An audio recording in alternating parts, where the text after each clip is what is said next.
দেখা গেল যে এক ভদ্রলোক মারা গেলেন, 15 দিন আগে তাদের বিয়ে হয়েছে।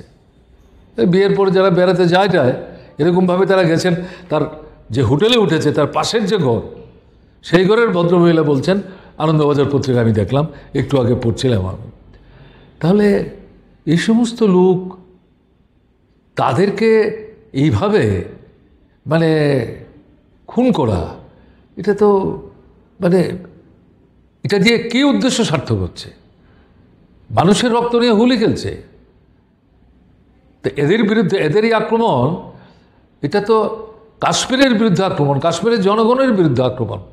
কাশ্মীরের মানুষদের মধ্যে, তারা তো শান্তির পক্ষে, সম্প্রীতির পক্ষে, সুস্থিতির পক্ষে, নানাভাবে তাদের প্ররোচিত করার চেষ্টা হয়েছে। কিন্তু তারা প্রতিনিয়তই প্রথম থেকে শেষ অবধি বলছে আমরা ভারতীয়। তা এটা তো তাদের বিরুদ্ধে আক্রমণ। তা এই সন্ত্রাসবাদীরা যারাই হোক, তারা কাকে সাহায্য করার চেষ্টা করছে? কাজেই এদের বিরুদ্ধে শুধু কাশ্মীরের মানুষ না, সারা ভারতবর্ষে যারা শান্তিপ্রিয় মানুষ, গণতন্ত্রের পক্ষে যারা, ধর্ম সম্প্রদায় নির্বিশেষে সংহতির পক্ষে যারা, তারা সবাই এটাকে প্রতিবাদ করছে, ঐক্যবদ্ধ।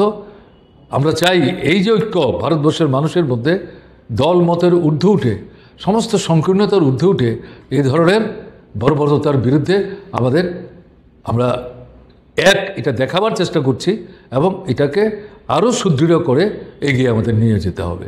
এটাই তো মানে এই মুহূর্তের মূল বিষয় হবে।